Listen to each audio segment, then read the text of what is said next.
बेटे किचन में is use.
आज हमें करना है श्लोका नंबर 20th, चैप्टर 9।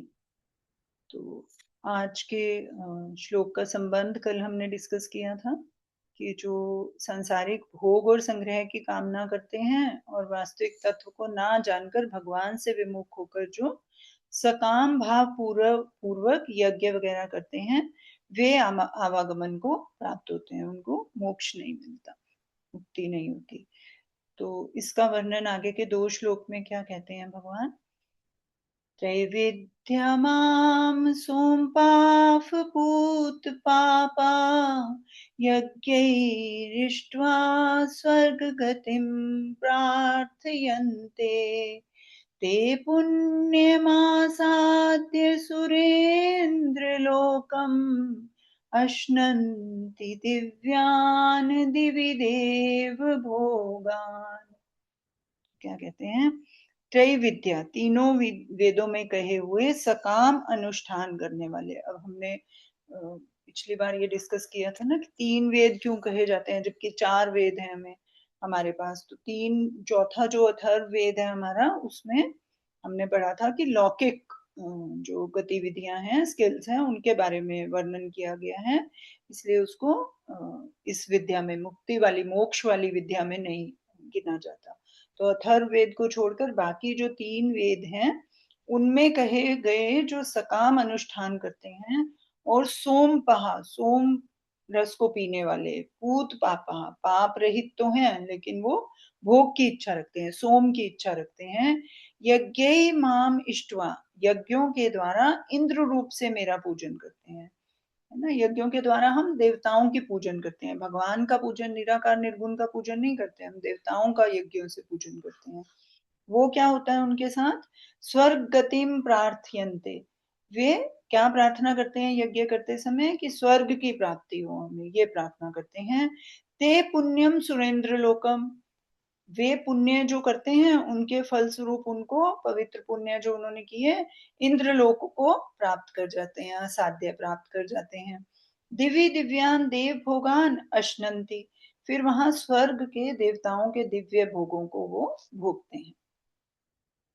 तो क्या व्याख्या है यहाँ पे, त्रैविध्या माम सोम पाव दिव्यान दिव्य देव भोगान, संसार के मनुष्य प्राय यहाँ के भोगों में ही लगे रहते हैं, है ना। यहाँ के भोग से ही हमें मुक्ति नहीं मिलती है, हमें लगता है यहीं पर हम कितने ही भोग भोग लें वो कम है, लेकिन उनमें से भी कुछ बुद्धिमान होते हैं। तो उनके हृदय में क्या आता है कि उत्पत्ति विनाशशील वस्तुओं का महत्व रहने के कारण जब वे ऋक साम और यजु, इन तीनों वेदों में कहे हुए सकाम कर्मों का तथा उनके फल का वर्णन सुनते हैं, तब वे वेदों में आसक्ति भाव होने के कारण यहाँ के भोगों की इतनी परवाह नहीं करते और स्वर्ग के भोगों के लिए ललचा उठते हैं। स्वर्ग प्राप्ति के लिए वेदों में कहे गए जो अनुष्ठान है उनमें लग जाते हैं वो। ऐसे मनुष्यों के लिए यहाँ त्रय विद्या पद आया है। सोमलता अथवा सोमवल्ली नाम की एक लता होती है, उसके विषय में शास्त्र में आता है कि जैसे शुक्ल पक्ष में प्रतिदिन चंद्रमा की एक एक कला बढ़ते बढ़ते पूर्णिमा को कलाएं पूर्ण हो जाती हैं और कृष्ण पक्ष में प्रतिदिन एक एक कला क्षीण होते होते अमावस्या को कलाएं सर्वथा क्षीण हो जाती हैं, ऐसे ही उस सोमलता का भी शुक्ल पक्ष में प्रतिदिन एक एक पत्ता निकलते निकलते पूर्णिमा तक 15 पत्ते निकल आते हैं, और कृष्ण पक्ष में प्रतिदिन एक एक पत्ता गिरते गिरते अमावस्या तक उसके पूरे पत्ते गिर जाते हैं। उस सोमलता के रस को ही सोम रस कहते हैं। यज्ञ रस करने वाले उस सोम रस को वैदिक मंत्रों के द्वारा अभिमंत्रित करके पीते हैं, इसलिए उसको सोमपहा कहा गया, पुण्य सोम रस कहा गया। और ये सोम लता जो है अब नहीं होती है, इट इज एक्सटिंक्ट नाउ। फिर कहते हैं वेदों में वर्णित यज्ञों का अनुष्ठान करने वाले और वेद मंत्रों से अभिमंत्रित सोम रस को पीने वाले मनुष्यों के स्वर्ग के प्रतिबंधक पाप नष्ट हो जाते हैं। तो स्वर्ग प्राप्ति के लिए के मार्ग में जो भी उनके पाप रुकावट में आ रहे थे वो सब खत्म हो जाते हैं, इसलिए उनको पूत पापः कहा गया है कि उनके पाप खत्म हो जाते हैं, पाप रहित हो जाते हैं। भगवान ने पूर्व श्लोक में कहा है कि सत असत सब कुछ मैं ही हूँ, तो इंद्र भी भगवत स्वरूप ही हुए, अतः यहाँ माम इन पद को इंद्र ही लेना चाहिए, क्योंकि सकाम यज्ञ का अनुष्ठान करने वाले मनुष्य स्वर्ग प्राप्ति की इच्छा से स्वर्ग के अधिपति इंद्र का ही पूजन करते हैं। तो किसी की भी देवता का पूजन करें वो उनके अधिपति जो है स्वर्ग के अधिपति इंद्र को ही जाएगा, और वो इंद्र से ही स्वर्ग प्राप्ति की प्रार्थना करते हैं। स्वर्ग प्राप्ति की इच्छा से स्वर्ग के अधिपति इंद्र की स्तुति करना और उस इंद्र से स्वर्ग लोक की याचना करना, इन दोनों का नाम प्रार्थना है। वैदिक और पौराणिक विधि विधान से किए गए सकाम यज्ञों के द्वारा इंद्र का पूजन करने और प्रार्थना करने के फलस्वरूप वे लोग स्वर्ग में जाकर देवताओं के दिव्य भोगों को भोगते हैं। वे दिव्य भोग मनुष्य लोक के भोगों की अपेक्षा बहुत विलक्षण है। वहां वे दिव्य शब्द, स्पर्श, रूप, रस और गंध, इन पांचों विषयों का भोग अनुभव करते हैं। इनके सिवाय दिव्य नंद वन आदि में घूमना, सुख आराम लेना, सादर आदर सत्कार पाना, महिमा पाना, इन सब भोगों को भी भोगते हैं, सूक्ष्म भोगों को भी भोगते हैं, और जो स्थूल है इंद्रियों के द्वारा भोगे जाने वाले सुख उनको भी भोगते हैं। फिर परिशिष्ट भाव है इसका, यहाँ ऐसे मनुष्यों का वर्णन हुआ है जिनके भीतर संसार की सत्ता और महत्ता बैठी हुई है और वे भगवान की अविधि पूर्वक उपासना करने वाले हैं। ऐसे मनुष्यों की उपासना का फल जो है नाशवान होता है। समग्र रूप के अंतर्गत होने से सब भगवान ही हैं, इसलिए यहाँ इंद्र के लिए भी माम शब्द आया है। मनुष्य लोक की अपेक्षा पवित्र होने से इंद्र लोक के लिए पुण्यम शब्द आया है। कंपैरिजन हो गया, 3 डिग्रीज में हम कंपैरिजन कहते हैं ना, गुड है ना, बेटर एंड बेस्ट, तो ये सेकंड वाले स्टेप पे है, दिस इज बेटर, पुण्यम बेटर देन दिस लोक, है ना। तो ये हो गया।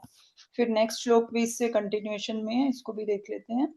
नेक्स्ट श्लोक में कहते हैं भगवान, ते तं भुक्त्वा स्वर्गलोकं विशालन् क्षीणे पुण्ये मर्त्यलोकं विशन्ति एवं त्रयी धर्ममनुप्रपन्ना गता गतं काम कामा लभन्ते। तेतम विशालम स्वर्ग लोकम, वे उस विशाल स्वर्ग लोक के भोगों को भुक्तवा भोग कर पुण्य क्षीण होने पर मर्त्य लोक विशंति, मर्त्य लोक में फिर से आ जाते हैं, मृत्यु लोक में आ जाते हैं। एवं त्रयी धर्मम, इस प्रकार तीनों वेदों में हुए सकाम धर्म का अनुप्रपन्ना, आश्रय लिए हुए काम काम भोगों की कामना करने वाले मनुष्य गता गतम लभन्ते, आवागमन को प्राप्त होते हैं।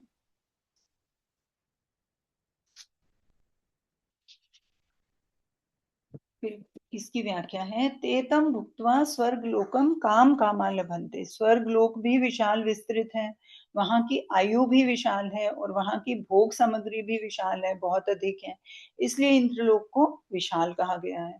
स्वर्ग की प्राप्ति चाहने वाले ना तो भगवान का आश्रय लेते हैं और ना भगवत प्राप्ति के किसी साधन का ही आश्रय लेते हैं, वे तो केवल 3 वेदों में कहे हुए सकाम धर्मों का ही आश्रय लेते हैं, इसलिए उनको त्रयी धर्म के शरण बताया गया है। गतागतम का अर्थ है जाना और फिर वापस आना। गत और आगतम ये 2 वर्ड से बना हुआ है, तो व्रतागतम हो गया संधि होकर, जाना और आना। सकाम अनुष्ठान करने वाले स्वर्ग के प्रापक जिन पुण्यों के फलस्वरूप स्वर्ग में जाते हैं, उन पुण्यों के समाप्त होने पर वे पुनः मृत्यु लोक में आ जाते हैं। इस प्रकार उनका घटी यंत्र की तरह बार बार सकाम शुभ करके स्वर्ग में जाने और फिर लौटकर मृत्यु लोक में आने का चक्कर चलता ही रहता है। इस चक्कर से वे कभी छूट ही नहीं पाते। अगर पूर्व लोक में आए पूत पापहा पद से जिनके संपूर्ण पाप नष्ट हो गए हैं, तो यहाँ आए क्षीणे पुण्य पदों से जिनके संपूर्ण पुण्य क्षीण हो गए हैं, ऐसा अर्थ लिया जाए तो उनको पाप और पुण्य दोनों क्षीण होने से मुक्त हो जाना चाहिए, परंतु वे मुक्त नहीं होते, प्रत्युत आवागमन को प्राप्त होते हैं। इसलिए यहाँ पूत पापहा पद से वे लिए गए हैं जिनके स्वर्ग के प्रतिबंधक पाप यज्ञ करने से नष्ट हो गए हैं, और क्षीणे पुण्य पदों से वे शब्द वे लिए गए हैं जिससे स्वर्ग के प्रापक पुण्य वहां का सुख भोगने से समाप्त हो गए। तो अब संपूर्ण पापों और पुण्यों के नाश की बात नहीं आई है ना। तो सिर्फ वही फैक्टर्स अभी काम में आ रहे हैं जो कि स्वर्ग में पहुंचा देंगे, और स्वर्ग में उसकी अवधि खत्म होने पर वापस से मृत्यु लोक में आ जाएंगे। इसमें रसेंद्र चूड़ामणि में पिछले पेज पर ये सोम लता जो है उसका वर्णन किया गया है। इसका वर्णन ऐसे है कि जिसके 15 पत्ते होते हैं, आकृति सर्प की तरह होती है, जहां पत्ते निकलते हैं वे गांठें जिसकी लाल होती हैं, ऐसी वह पूर्णिमा के दिन लाई हुई पंचांग, क्या क्या 5 चीजें चाहिए उसमें, मूल, डंडी, पत्ते, फूल और फल से युक्त सोमवल्ली पारद को बद्ध कर देती है। पूर्णिमा के दिन लाया हुआ पांचांग मूल, छाल, पत्ते, फूल और फल से युक्त सोम वृक्ष भी पारद को बांधना, पारद की भस्म बनाना आदि कार्य कर देता है। परंतु सोमवल्ली और सोम वृक्ष, इन दोनों में सोमवल्ली अधिक गुण वाली है। इस सोमवल्ली का कृष्ण पक्ष में प्रतिदिन एक एक पत्ता झड़ जाता है और शुक्ल पक्ष में उन्हें प्रतिदिन एक एक पत्ता निकल आता है। इस तरह यह लता बढ़ती है। पूर्णिमा के दिन इस लता का कंद निकाला जाए तो यह बहुत श्रेष्ठ होता है। धतूरे के सहित इस कंद में बंधा हुआ पारद देह को लोहे की तरह दृढ़ बना देता है, और इससे बंधा हुआ पारद लक्ष्य भेदी भी हो जाता है, अर्थात 1 गुना बद्ध पारद लाख गुना लोहे को सोना बना देता है। यह सोम नाम की लता अत्यंत ही दुर्लभ है, और ऐसा सुनने में आया है कि इट्स नॉट अवेलेबल, दुर्लभ नहीं है, इट्स नॉट अवेलेबल नाउ, है ना। कहीं हिमालयस में बहुत ही डीप में हो तो हो, लेकिन आउट ऑफ रीच है ये भी, है ना। तो ये हमारे 2 श्लोकास खत्म हो गए हैं।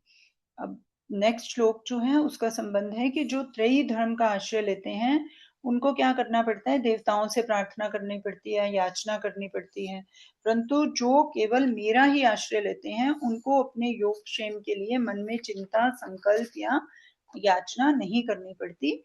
ये बात भगवान आगे के श्लोक में बताते हैं। तो आगे का श्लोक भी कर लेते हैं, देन वी विल डिस्कस।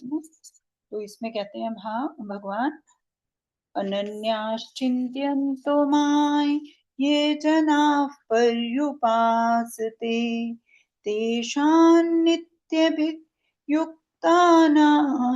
योगक्षेमं वहाम्यहम्। तो कहते हैं ये अनन्या जनः, जो अनन्य भक्त, सिर्फ मुझे ही मान रहे हैं, किसी और को नहीं देख रहे हैं, अनन्य भक्त हैं, माम चिंत्यंतः, मेरा चिंतन करते हुए, पर्युपासते, मेरी भली भांति उपासना करते हैं, नित्याभियुक्ता नाम, मुझ में निरंतर लगे हुए, तेषाम, उन भक्तों का, योग क्षेमम, योग क्षेम मतलब अप्राप्त की प्राप्ति और प्राप्त की रक्षा, अहम वहामी, मैं उनका वहन करता हूँ। तो क्या व्याख्या है इसकी, अनन्याश्चिंत्यन्तो मां ये जना पर्युपासते, जो कुछ देखने, सुनने और समझने में आ रहा है वह सबका सब भगवान का ही स्वरूप है, और उसमें जो कुछ परिवर्तन और चेष्टा हो रही है वह सब की सब भी भगवान की ही लीला है। ऐसा जो दृढ़ता से मान लेते हैं, समझ लेते हैं, उनकी फिर भगवान के सिवाय कहीं भी महत्व बुद्धि नहीं होती, वे भगवान में ही लगे रहते हैं, इसलिए वे अनन्य हैं। केवल भगवान में ही महत्ता और प्रियता होने से उनके द्वारा स्वतः भगवान का ही चिंतन होता है। अनन्या कहने का दूसरा भाव यह है कि उनके साधन भी भगवान है, साध्य भी भगवान है, अर्थात केवल भगवान के ही शरण होना है, उन्हीं का चिंतन करना है, उन्हीं की उपासना करनी है, उन्हीं को प्राप्त करना है, ऐसा उनका दृढ़ भाव है। भगवान के सिवाय उनका कोई अन्य भाव है ही नहीं, क्योंकि भगवान के सिवाय अन्य सब कुछ नाशवान है, ऐसा उनको पता चल चुका है। अतः उनके मन में भगवान के सिवाय अन्य कोई इच्छा नहीं है। अपने जीवन निर्वाह की भी इच्छा नहीं है, क्योंकि ये भी कितना ही इसको सही से निर्वाह कर लो या गलत तरीके से कर लो, ये तो खत्म होने ही वाला है। तो वो इसकी भी इच्छा नहीं रखते हैं, जो हो रहा है बढ़िया हो रहा है, इसलिए वे अनन्य भक्त हो गए।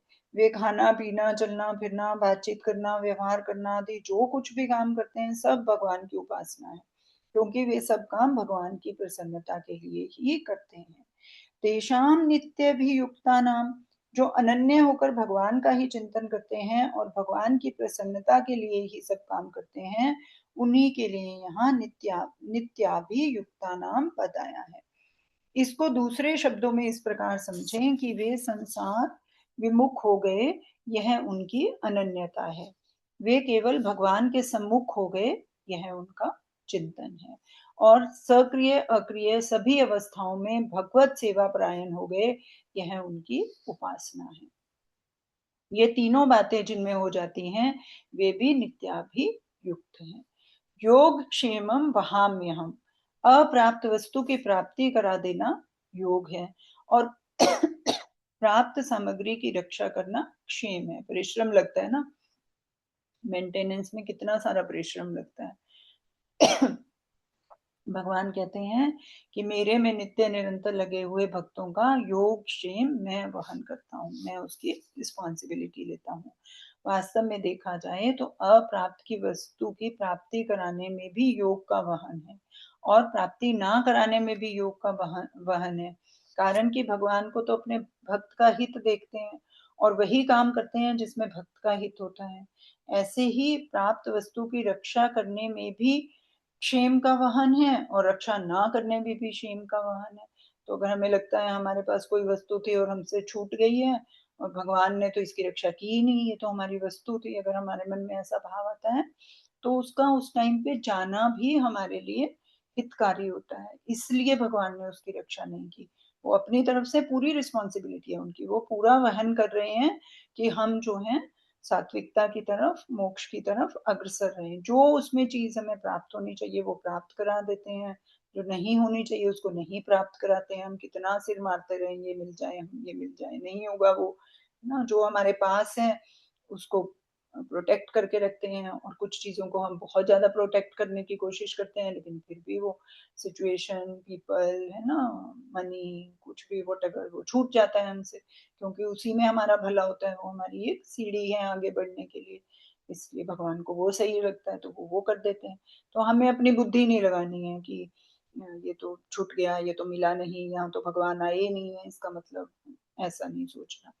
फिर कहते हैं अगर भक्त की भक्ति बढ़ती हो तो उसका कल्याण तो भगवान प्राप्त की रक्षा करेंगे, क्योंकि इसी में उसका क्षेम है ना। भगवान की भक्त की भक्ति बढ़ रही हो तो भगवान उस भक्ति का क्षेम करते हैं। भगवान के लिए क्या इंपॉर्टेंट है? भक्ति को बचाना, जो प्राप्त हो गई उसको बचाना। तो उसको बचाने के लिए भगवान को बाकी सांसारिक वस्तुओं को इधर उधर करना पड़े तो वो कर देते हैं उसको। फिर है अगर प्राप्त की रक्षा करने से उसकी भक्ति ना बढ़ती हो, उसका हित ना होता हो, तो भगवान उस वस्तु को नष्ट कर देते हैं, क्योंकि उसको नष्ट करने में ही उसका क्षेम है। वो स्टोरी सुनाई हुई है ना मैंने आपको पहले भी एक बार की, अर्जुन के साथ भगवान एक बार भिक्षा के लिए जाते हैं, तो एक सेठ जी के यहाँ पहले पहुंचते हैं, तो सेठ जी भगा देते हैं कि भागो यहाँ से, धंधे का टाइम है, तंग करने आ जाते हो, मांगने आ जाते हो। तो वो उसको बोलते हैं कि तुम्हारा व्यापार जो है, धंधा जिसके लिए तुम हमें ये नहीं दे रहे हो भिक्षा, तुम्हारा दिन दोगुनी चार चौगुनी उन्नति करे, ऐसा कहकर चलते बनते हैं। तो अर्जुन सोचता है कि बोला होगा, क्योंकि भगवान तो सब के ऊपर दया करते हैं, इसलिए बोल दिया होगा, ठीक है बढ़िया किया, नहीं दे रहा तो भी भला, दे रहा है तो भी भला। तो आगे चल पड़ते हैं, आगे जाते हैं। एक बूढ़ी अम्मा होती है, उसके पास कुछ खाने को नहीं होता, और बस एक गायें होती है, वो भी दुर्बल, बिल्कुल निर्बल ऐसे करके। तो थोड़ा सा दूध उसने सुबह थोड़ा दिया होता है, बिल्कुल जरा सा। तो वो मुझसे जाकर मांगते हैं, तो वो कहती है यही दूध है बस, और कुछ नहीं है मेरे पास। तो कहते हैं अच्छा यही दे दो। उससे लेकर वो पी लेते हैं, और कहते हैं तेरी गाय मर जाए, और वो गाय मर जाती है, उनके बोलते ही मर जाती है। और वो बुढ़िया देखती है कि ये गाय मर गई, और अब मैं तो, मेरे पास तो कुछ है भी नहीं है, तो वो भी अपने प्राण त्याग देती है। तो अर्जुन हैरान परेशान कि ये सब क्या कर रहे हैं भगवान।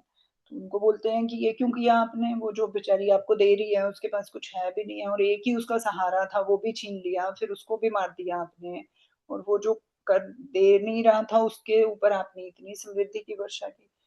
तो भगवान ने कहा वो मोक्ष प्राप्ति का अधिकारी ही नहीं था, तो उसको बंधन में बांधने के लिए कि तू यहीं रह, तू यही सब कर, बस नोट गिनता रह तू बैठ के, तो मैंने उसको यहाँ बांध दिया। और वो मोक्ष की अधिकारी हो चुकी थी, उसको सिर्फ एक ही चीज ने बांध रखा था, उस गाय के प्यार ने, मोह ने।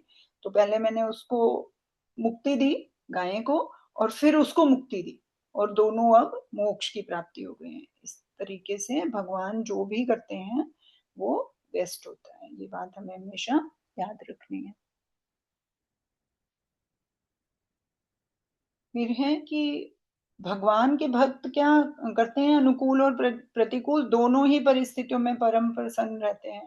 भगवान पर निर्भर होने के कारण उनका यह दृढ़ विश्वास हो जाता है कि जो भी परिस्थिति आती है वो भगवान की भेजी हुई है। अतः अनुकूल परिस्थिति भी ठीक है और प्रतिकूल परिस्थिति भी ठीक है। उनका प्रतिकूल परिस्थिति बेठीक है, ठीक नहीं है, ये भाव उनका खत्म हो जाता है। उनका भाव क्या रहता है, भगवान ने जो किया है वही ठीक है, और भगवान ने जो नहीं किया है वही ठीक है, क्योंकि उसी में हमारा कल्याण है। ऐसा होना चाहिए और ऐसा नहीं होना चाहिए, यह सोचने की हमें किंचित मात्र भी आवश्यकता नहीं है, कारण कि हम सदा भगवान के हाथ में ही हैं, और भगवान सदा ही हमारा वास्तविक हित करते रहते हैं। इसलिए ये हमारा हित कभी हो ही नहीं सकता। तात्पर्य है कि भक्त का मन चाहा हो जाए तो उसमें भी कल्याण, और मन चाहा ना हो तो उसमें भी कल्याण है। भक्त का चाहा और ना चाहा कोई मूल्य नहीं रखता, मूल्य तो भगवान के विधान का है। इसलिए अगर कोई अनुकूलता में प्रसन्न और प्रतिकूलता में खिन्न होता है तो वो भगवान का दास नहीं है, प्रत्युत अपने मन का दास है। मन के अनुकूल जब काम किया तो प्रसन्न, और नहीं हुआ तो खिन्न, तो वो मन का दास हो गया। वास्तव में तो योग नाम भगवान के साथ संबंध का है, और क्षेम नाम जीव के कल्याण का है। इसमें योग और क्षेम की परिभाषा ही बदल दी कि योग नाम क्या है, योग योग क्षेम का वहन क्या करते हैं भगवान। योग अपने साथ संबंध जोड़ते हैं, उसको दृढ़ करते हैं, और क्षेम मतलब जीव के कल्याण की रिस्पॉन्सिबिलिटी लेते हैं। इस दृष्टि से भगवान भक्त के साथ अपने संबंध को दृढ़ करते हैं। यह तो हुआ भक्त का योग, और भक्त के कल्याण की चेष्टा करते हैं, यह हुआ भक्त का क्षेम। इसी बात को लेकर दूसरे अध्याय के 45वें श्लोक में भगवान ने अर्जुन के लिए आज्ञा दी कि तू निर्योग क्षेम हो जा, अर्थात तू योग और क्षेम संबंधी किसी बातों की चिंता मत कर। वहां में हम का तात्पर्य है, जैसे छोटे बच्चे के लिए माँ किसी वस्तु की आवश्यकता समझती है तो बड़ी प्रसन्नता और उत्साह के साथ वह वस्तु स्वयं लाकर देती है, ऐसे ही मेरे में निरंतर लगे हुए भक्तों के लिए मैं किसी वस्तु की आवश्यकता समझता हूँ तो वह वस्तु मैं स्वयं ढोकर लाता हूँ, अर्थात भक्तों के सब काम मैं स्वयं करता हूँ। परिशिष्ट भाव है, भगवान यहाँ पूर्व श्लोक में वर्णित वैदिक सकामी मनुष्यों और आगे के श्लोक में वर्णित अन्य देवताओं के उपासकों की अपेक्षा अपने भक्तों की विशेषता बताते हैं। भगवान के अनन्य भक्त ना तो पूर्व श्लोक में वर्णित इंद्र को मानते हैं, नो और ना ही आगे के श्लोक में वर्णित अन्य देवताओं को मानते हैं। इंद्र आदि की उपासना करने वाले तो कामना के अनुसार सीमित फल मिलता है, परंतु भगवान की उपासना करने वाले को असीम फल मिलता है। देवताओं का उपासक तो मजदूर की तरह है, और भगवान की उपासना करने वाला घर के सदस्यों की तरह है। मजदूर काम करता है तो उसको मजदूरी के अनुसार सीमित पैसे मिलते हैं, पर घर का सदस्य काम करता है तो सब कुछ उसी का होता है, उसी का घर है, वो इसलिए काम कर रहा है। अनन्य भक्त वे हैं जिनकी दृष्टि में एक भगवान के सिवाय अन्य की सत्ता ही नहीं। योग क्षेमम वहाम्यहम, भगवान साधक को उसके लिए आवश्यक साधन सामग्री प्राप्त कराते हैं और प्राप्त साधन सामग्री की रक्षा करते हैं। यही भगवान का योग क्षेम वहन करना है। यद्यपि भगवान सभी साधकों का योग क्षेम वहन करते हैं, तथापि अनन्य भक्तों का योग क्षेम विशेष रूप से वहन करते हैं। जैसे प्यारे बच्चे का पालन माँ स्वयं करती है, नौकर से नहीं करवाती। जैसे भक्त को भगवान की सेवा में आनंद आता है, ऐसे ही भगवान को भी अपने भक्त की सेवा में आनंद आता है। भगवान ने कहा भी है ना, पहले चौथे अध्याय में बोला है, ये यथा माम प्रपद्यन्ते तांस्तैव तांस्थैव भजाम्यहम्, मैं भी उनको भजता हूँ। जो मेरी को प्रार्थना करते हैं, मैं भी उनको भजता हूँ। तो क्योंकि भगवान और भक्त जो हैं वो एक ही हो चुके होते हैं इस सारे प्रोसेस में, इसलिए भगवान जो है वहन करते हैं। ठीक है जी, आज हमने 3 श्लोकास किए हैं, जो आवागमन करने वाले इंद्र को पूज रहे थे और जो भगवान के लिए सब काम कर रहे थे। नो द डिफरेंस नाउ, है ना। और बुद्धिमानी भी जिसमें किसमें है ये भी हमें पता है। यहाँ तक सुनने के लिए ही ना सब लोग नहीं पहुंच पाते हैं, करेंगे तो तब ना जब सुनने के लिए यहाँ तक पहुंच पाएंगे। ये भी भाग्य से ही हो पाता है कि हम जो है इसको पहले तो सुनना पड़ेगा ना, जानना पड़ेगा, तभी तो अप्लाई करेंगे। तो जानने के लिए जो क्षमता दी गई है वो भी भगवान की विशेष कृपा से, भगवान का योगक्षेम वहन है हमारे प्रति, इसलिए हमें ये पोजीशन दी गई है, हमें यहाँ तक पहुंचाया गया है कि हम इसको सुने, समझे, मनन करें इसके ऊपर और फिर इसको हम निधि ध्यासन करें, अप्लाई कर पाए अपनी लाइफ में, है ना जी। किसी को कुछ ऐड करना है इसमें?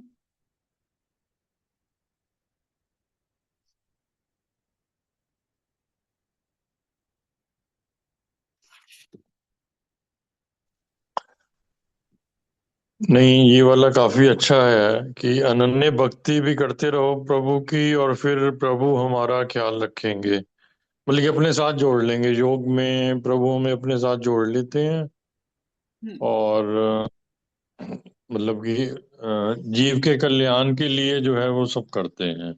बिल्कुल। तो किसी भी परिस्थिति में हमें जो है ये नहीं सोचना कि हमारे साथ ये गलत हो गया, हम्म। ना। मतलब कि जो हमारे लिए अच्छा है भगवान वही करेंगे। वो ही हो रहा है जो हमारे लिए अच्छा है, क्योंकि देखो हम यहाँ तक पहुंच गए हैं, this is a very big achievement, है ना, कि हम हम्म। यहाँ तक पहुंचे हुए हैं।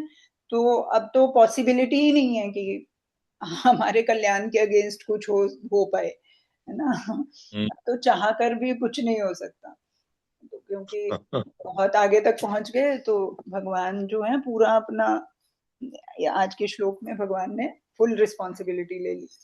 तो अब तो हम्म। हमें उस टाइम कुछ भी, हमें तो खैर नहीं लगेगा क्योंकि हमें तो पता चल गया कि हमारा सब अच्छा हो रहा है। लेकिन कोई दूसरा हम्म। बोल सकता है ये तो आपके साथ बहुत बुरा हुआ, है ना। मटेरियल वर्ल्ड में कुछ हो गया ऊंचा नीचा, तो कोई बोल देगा ये तो बहुत बुरा हुआ जी आपके साथ, ये आपका नुकसान हो गया। लेकिन हमें मन से पता है, हम अंदर से मुस्कुरा रहे होंगे कि हमें हाँ। पता है नहीं हुआ, है ना। हाँ। तो ये बात 1000% आज जो है हमने बांध ली कि हमारे साथ जो भी होगा, जो भी हो रहा है, वो हमारे हित के लिए हो रहा है, बस दैट्स इट। हमारे हित के लिए, हमारे हित के लिए होगा। बस, है ना। तो किसी भी प्रतिकूल परिस्थिति में हमें इफ बट वाई, है ना, कोई क्वेश्चन नहीं आएगा हमारे माइंड में। नहीं, वो स्टोरी भी आपने जो सुनाई है भाई, वो भी काफी, हाँ, मतलब कि एक उससे काफी ज्ञान मिलता है, स्टोरी से भी काफी ज्ञान मिलता है। छोटी छोटी हमारी वेदांतिक स्टोरीज इसीलिए बनी हुई है कि जो है हम उनको याद रख पाए, उनको रिलेट कर पाए उनसे अपने आप को। और अपनी जो हम चाह रहे हैं, मान लो हम ये चाह रहे हैं कि हमारे मन में कभी भी कुछ विपरीत परिस्थिति भी आए, तो हमारे मन में यही रहे कि नहीं, this is for my good, है ना। विपरीत परिस्थिति भी हमें ये लगे कि हमारी बेटरमेंट के लिए। तो इसलिए हम्म। ये सारे जो एग्जाम्पल्स हैं हमें इतने सारे दिए जाते हैं कि उससे हम हम्म। हम्म। गांठ बांध सके मन में अपनी बात को। हम्म। ठीक है जी, फिर कल मिलते हैं हम। हाँ। जय गुरुदेव, जय गुरुदेव। जय गुरुदेव। आ गया था क्या? हाँ, मेरे से